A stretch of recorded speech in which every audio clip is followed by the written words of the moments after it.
Right, let's have a look what we're doing this week. Oh, no. Oh, God, no. Hello, let's make Flappy Bird. Flappy Bird is a game where you control a bird that flaps. And people paid thousands of dollars to buy phones with this pre-installed when they could no longer buy it on the App Store. These people were suckers. There is nothing to this game. You press a key, the bird flaps, and you have to avoid an obstacle. It's difficult. It's designed to be difficult. And the idea is to get the highest score you possibly can, and invariably the highest score is a pathetically measly number of digits. As you can probably tell already, I'm not good at this game, I don't like this game, but I feel it's got some necessary points which may be useful for other game developers. And as usual, you'll need nothing other than a Windows command prompt in order to implement this rubbish. But it's got some interesting points which I think are worthwhile learning. In particular, how do we create a level that never ends? We've got to keep presenting obstacles to the player, and some rudimentary physics. The bird does actually obey the laws of physics, and is exploiting these physics and exploiting some quirks of human nature that makes the game very challenging. As usual, I'm going to use the OneLoneCoder console game engine, and I've derived a class from it called Flappy Bird, and we're going to override the onUserCreate and onUserUpdate functions. When I create an instance of the console, curiously it's going to be lower resolution than normal, so I've chosen for it to be 80 characters wide by 48 characters high, and each character is 16 by 16 pixels. This is a nod to one of my favourite YouTubers who's just got a display that works at this resolution, and I'm hoping that he'll implement this rubbish on his display. Now, there isn't very much code for Flappy Bird, so I think it's useful to understand what the code should do before we start coding it. We'll start with the Flappy physics. This is a bird, and our bird's position is represented by an X and a Y coordinate. If we differentiate with respect to time the position of the bird, we get dx and dy, which is also velocity. And if we take the second derivative of the position, i.e. d squared x and d squared y, we have the acceleration. And I've covered position, velocity and acceleration at great length in the much more interesting Code It Yourself Asteroids video, so I suggest you go and have a look at that if you're not familiar with these terms. We can simplify this further because our bird isn't actually going to move along the x direction. It's only going to fall down due to gravity or get pushed up when the user presses the key because the bird flaps its wings. So we can do away with the x components and use single floating point scalar values to represent the y components. So starting with acceleration, we can integrate back up the chain to work out the position of the bird. And one acceleration force that's always being applied to the bird is gravity, which pulls the bird down. And when the user presses the key intermittently, we apply a little bit of acceleration, which is the flap. And this is in the opposite direction of gravity to pull the bird up. We restrict the bird to quite a complicated trajectory, in that it has to be falling before you can flap the wings again. And we know the bird is falling because the bird's velocity will be positive. And in fact we want to emphasize this because the velocity becomes positive at about this point. So it would be possible to have a trajectory which looks like this, which is no good. It's too easy for the player to understand what's going on. So instead, we wait for the velocity to be positive and over a certain threshold. And it's this discontinuity in trajectory which is very difficult for our primate brains to understand and predict, and that makes the game difficult. As the bird has no physics in its x direction, the world moves around the bird, and we want to create an infinitely long world for the player to try and fly through, avoiding obstacles. And I'm going to borrow an idea that we used for the Code It Yourself Frogger game. This rectangle represents the console viewing area, and our bird is in a fixed position along the x-axis and is allowed to move up and down in the y-axis. To store the world, I'm going to break the visible space into sections. In this case, 4 sections can be seen on the screen.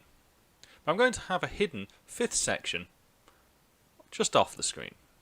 Each section is going to hold a single value which stores the height of an obstacle. And for my simple implementation of Flappy Birds, the obstacles are really just a gate. I only need to store the lower half of the obstacle because the upper half is always going to be the lower half offset by a fixed amount to represent a portal. I even have an obstacle ready for the off-the-screen section. And as time progresses, I offset the starting points for each of the sections to give the impression that the bird is flying through the obstacles. This of course moves the section off the screen. And when the whole of the section is off the screen, I remove it from the front of the list, create a new section, and add it onto the back of the list. And then I reset the section offset. This technique means I need few resources to store a world that is infinitely large. So let's start coding things up. I'm going to have 3 floating point variables to represent the position, velocity, and acceleration of the bird. And I'm going to start by just making sure that we get the physics right. So let's draw the bird onto the screen. I'll calculate its offset in the x direction as just being the width of the console divided by 3, so it's always in the same place.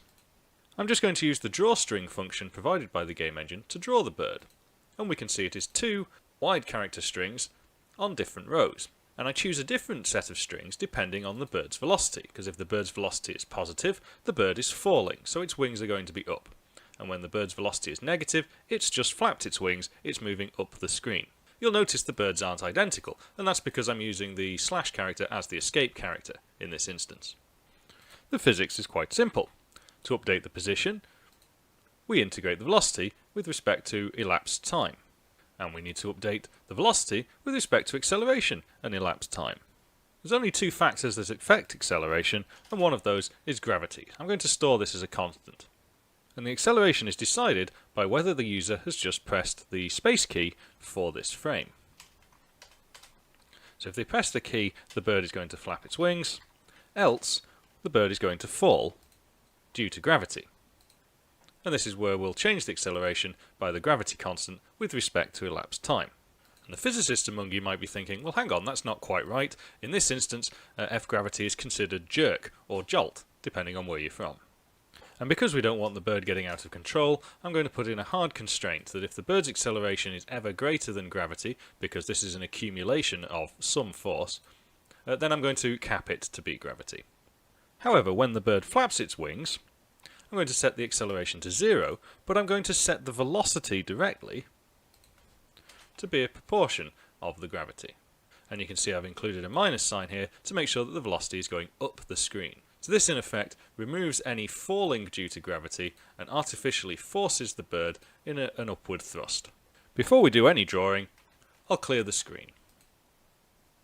Let's have a look how this feels. So the bird falls, and it accelerates as it falls, and as I smash the space key, the bird flaps its wings and it increases its distance up the screen. The downside is I can repeatedly press space, and we can see the bird moves smoothly upwards. This is too simple for the player. So let's make this more difficult by adding an additional clause, that the space key press is only valid when the bird's velocity is greater than a proportion of the gravity falling down. Now, when I smash the space key, we can see the bird has to fall a little bit before it continues on its upward journey. Now we've dealt with the physics, let's deal with the world. I'm going to create 2 variables, f_section_width, which just defines the width of the section in a floating point domain, and a list of integers, which are the obstacle heights, and I'm calling this list_section. In the onUserCreate function, I'm going to initialize my list to all zeros. This gives the player a bit of a chance at the start, because there's no obstacles. But it also allows me to set the f_section_width variable depending on the size of how many elements are in that list. And this means just by how we initialize this list, we can change the density of obstacles that the player has to avoid. In order to give the appearance that the bird is moving smoothly through the level, I'm going to create a variable called levelPosition, which stores the offset to the first section. And just after our bird physics section, I'm going to update this levelPosition variable.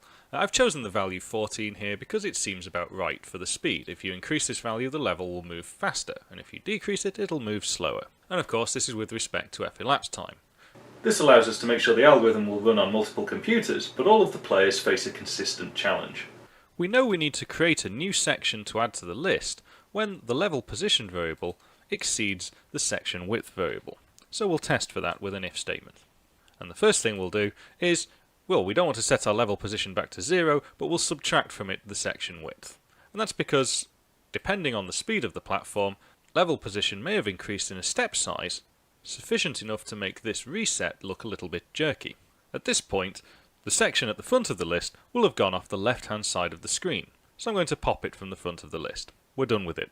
I'm then going to choose a random value to represent the size of the obstacle.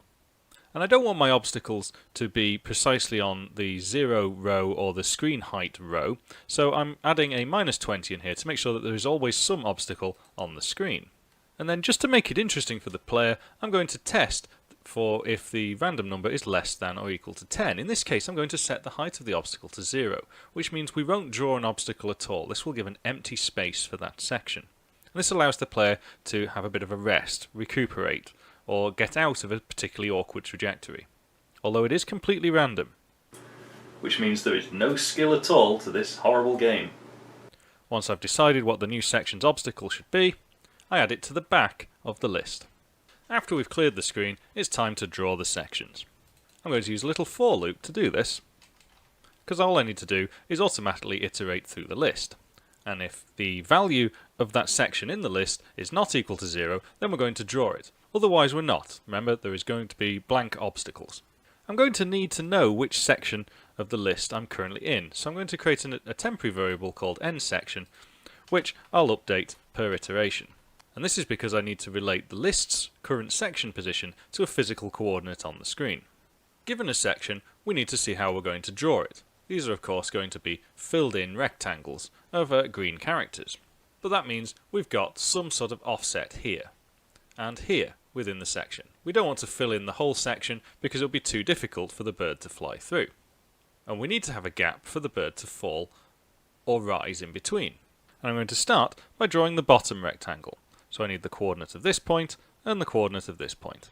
So this is the code used to draw the bottom rectangle. Let's see how it's constructed. We take our current section and multiply that by the section width. So that will give us an offset into the console screen.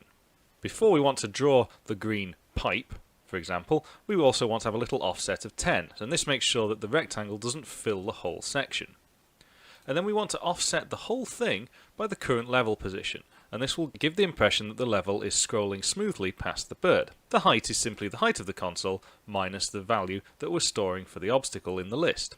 The bottom right coordinate is much the same, except this time we just go to the screen height. We're going all the way to the bottom, and I'm using solid characters that are green. And to create the top rectangle in exactly the same way, except this time I'm drawing from the very top of the screen, and I'm drawing to our stored value -15, and that means that all of the portals, all of the gaps in between the obstacles, will be 15 characters high. There's a lot of constants in my code here which could be variables, and they could change over time to change the challenge for the player, but if you implement this, I'll let you play with those. Let's see how this works. So our bird is falling, and here comes our first obstacle. Now there's no collision detection at the moment, so the bird can simply fly through everything. And we can see there's an empty space there, which was nice. And this time we've got a run of 3 obstacles, 4 obstacles, and there's a gap in between each one. I mentioned earlier that we could change the density of the challenge by changing the number of elements in this starting list. So here I've increased it from 4 to 6. And when we run it now, we can see that the obstacles are much closer together, increasing the challenge considerably for the player. I'm going to leave that back at 4 because I think that's a reasonable challenge. Right, thankfully we're almost done now. All we need to add is collision detection and game scoring logic. I'm going to cheat with the collision detection. I could try and mathematically work out where the rectangles are and see if they intersect, but instead what I'm going to do is take the 4 corners of the bird and check them against the screen buffer that we've already drawn to and see if there are any obstacles there. So it becomes important where we do this collision detection whether the result is valid or not, and we don't want to do any collision detection after we've drawn the bird. So the collision detection is going to be a one-liner, but I've broken it up here so it's easier to see what's going on. And we have a Boolean value, B has collided. And there are going to be 4 cases in which this is going to be true. Either the bird has gone off the top of the screen, almost, because I don't want it to crash into the score, which we'll draw up there, or the board has fallen off the bottom of the screen, or the corner of the bird has intersected with something other than a blank space in the character array representing the output displayed to the console. And unusually for one of my videos, we're accessing the screen buffer directly in this case, where I'm taking the Y coordinate of the bird times the screen width plus x, something we've done in pretty much every one lone coder video ever. And I'm just checking what is the character at that location. And the next two have a +6 on them because these are for the front of the bird. So if any of these conditions are true, the bird has collided with something, the game has ended. We need to update the scores. But let's add in some missing variables. Firstly, we're going to need the has collided flag. This is a boolean. I'm also going to add in some scoring variables. We're going to record the number of attempts that the player has had since starting the program, and I'm going to score by counting the number of flaps, not necessarily the obstacles passed or the distance travelled. I want to be a bit different. And I'm going to record the maximum flap count since the program has started, so the player knows if they're beating their previous score or not. When there is a collision, I don't want the game to just immediately restart the level. The player's going to need an opportunity to take a break, have a think about what they just did wrong, have a think about why they're even playing this rubbish, and then start the game at their own pace. And since this means the whole game has to pause, I'll have to put the whole game so far into the result of an if condition, based on the has collided variable.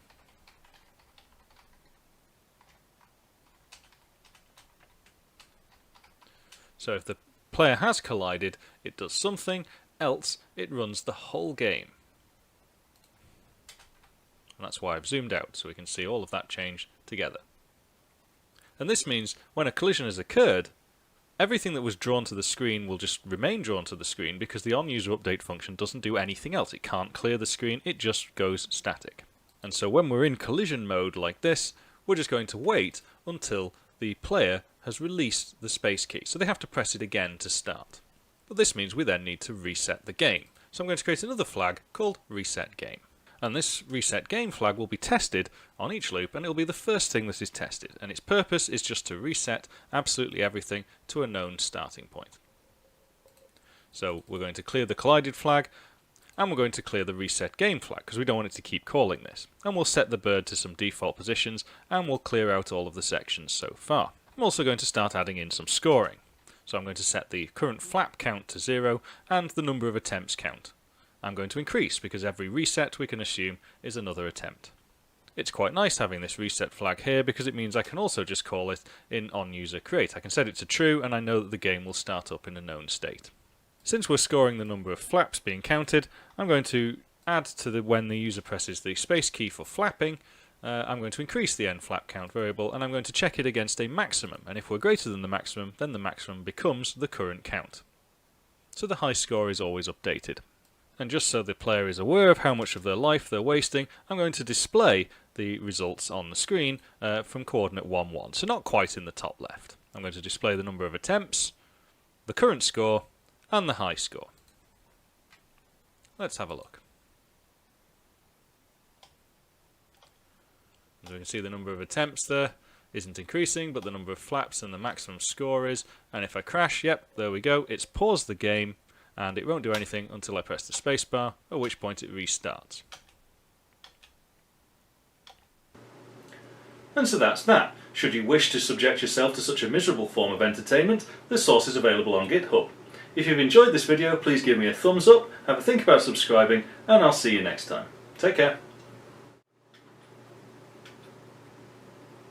Oh, for f***'s sake, just go through the damn obstacle.